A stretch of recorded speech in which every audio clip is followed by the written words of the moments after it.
अस्सलाम वालेकुम अज़ीज़ सामियात। आज मैं फिर अच्छी बात के साथ हाजिर हूँ। आज का हमारा टॉपिक है नन्ही दुकान। मैंने देखा कि माँ अपने बेटे को ऐसा से मारती है और बच्चे के साथ खुद भी रोने लगती है। मैंने आगे होकर पूछा, बहन क्यों बच्चे को मार रही हो जबकि खुद भी रोती हो? उसने जवाब दिया कि भाई आपको तो मालूम है कि इसके वालिद अल्लाह को प्यारे हो गए हैं और हम बहुत गरीब भी हैं। मैं लोगों के घरों में मेहनत मजदूरी करती हूँ और इसकी पढ़ाई का मुश्किल से खर्चा उठाती हूँ।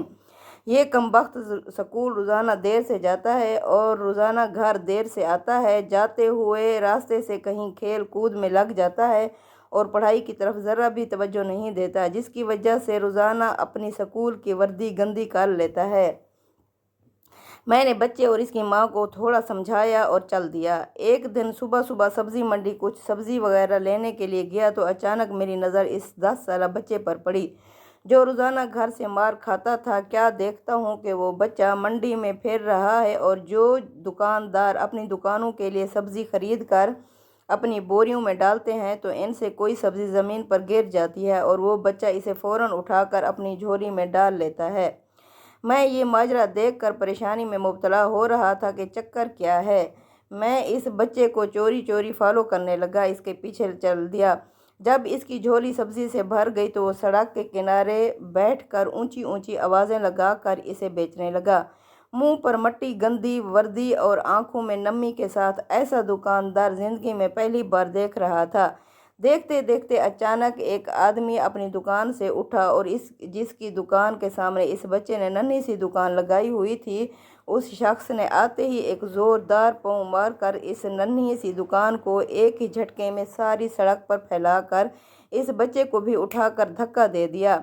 नन्हा दुकानदार आंखों में आंसू लिए दोबारा अपनी सब्ज़ी को इकट्ठा करने लगा और थोड़ी देर बाद अपनी सब्ज़ी किसी दूसरी दुकान के सामने डरते डरते लगा ली। भला हो उस शख्स का जिसकी दुकान के सामने अब उसने अपनी नन्ही दुकान लगाई। इस शख्स ने इस बच्चे को कुछ नहीं कहा। थोड़ी सी सब्ज़ी थी, जल्द ही वो फरोख्त हो गई और वो बच्चा उठा और बाज़ार में एक कपड़े वाली दुकान में दाखिल हुआ और दुकानदार को वो पैसे देकर दुकान में पड़ा अपना स्कूल बैग उठाया और बिना कुछ कहे स्कूल की जानिब चल दिया।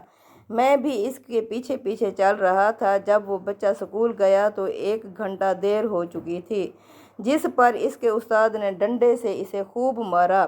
मैंने जल्दी से जाकर उस्ताद को मना किया कि यतीम बच्चा है, इसे मत मारो।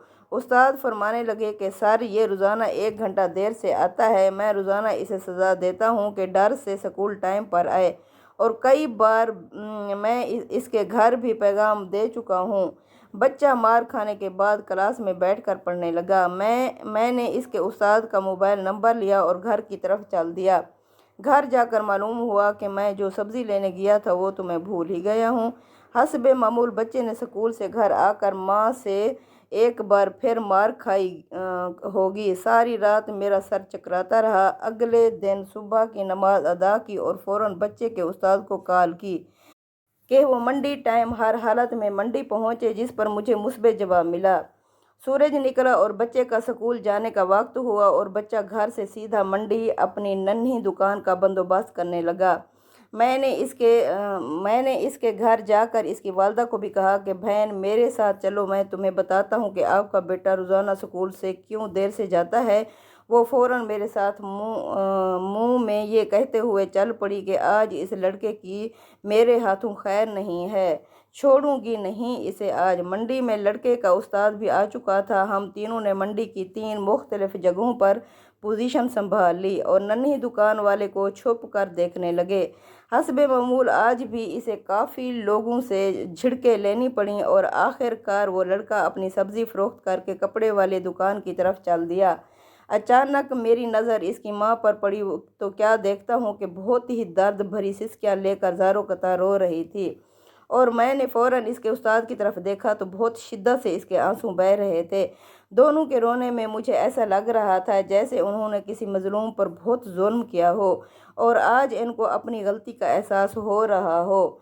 उसकी माँ रोते रोते घर चली गई और उस्ताद भी सिसकियाँ लेते हुए स्कूल चल दिया। हस्बे मामूल बच्चे ने दुकानदार को पैसे दिए और आज इसको दुकानदार ने एक लेडी सूट देते हुए कहा, बेटा आज सूट के सारे पैसे पूरे हो गए हैं, अपना सूट ले लो। बच्चे ने इस सूट को पकड़कर स्कूल बैग में रखा और स्कूल चल दिया। आज भी 1 घंटा लेट था। वो सीधा उस्ताद के पास गया और बैग डेस्क पर रख कर मार खाने के लिए पोजीशन संभाल ली और हाथ आगे बढ़ा दिए कि उस्ताद डंडे से इसको मार ले। उस्ताद कुर्सी से उठा और फौरन बच्चे को गले लगाकर इस कदर ज़ोर से रोया कि मैं भी देखकर अपने आंसू पर काबू ना रख सका। मैंने अपने आप को संभाला और आगे बढ़कर उस्ताद को चुप कराया और बच्चे से पूछा कि ये जो बैग में सूट है वो किसके लिए है। बच्चे ने जवाब दिया, मेरी माँ अमीर लोगों के घरों में मेहनत मजदूरी करने जाती है और इसके कपड़े फटे हुए होते हैं, इसके पास जिस्म को मुकम्मल ढांपने वाला कोई सूट नहीं है, इसलिए मैंने अपनी माँ के लिए ये सूट ख़रीदा है। ये सूट अब घर ले जाकर माँ को दोगे बच्चे? मैंने बच्चे से सवाल किया। जवाब ने मेरे और इसके उस्ताद के पैरों के नीचे से ज़मीन ही निकाल दी। बच्चे ने जवाब दिया, नहीं अंकल जी, छुट्टी के बाद मैं इसे दर्जी को सिलाई के लिए दे दूँगा और रोज़ाना थोड़े थोड़े पैसे जमा करके सिलाई दूँगा। जब सिलाई पूरी हो जाएगी तब मैं इसे अपनी माँ को दूँगा। उस्ताद और मैं ये सोचकर रोते जा रहे थे कि अभी इस मासूम को और मंडी जाना पड़ेगा और लोगों से धक्के खाने पड़ेंगे और नन्ही दुकान लगानी पड़ेगी। आखिर कब तक गरीबों के बच्चे नन्ही दुकानें लगाते रहेंगे? आखिर कब तक? इस वाक़े से इन लोगों को इबरत हासिल करनी चाहिए जिनके पास रब का दिया सब कुछ है मगर नाशुक्री है। इनकी ज़बानों से जाती ही नहीं और हिर्स और हवस कम ही नहीं होती।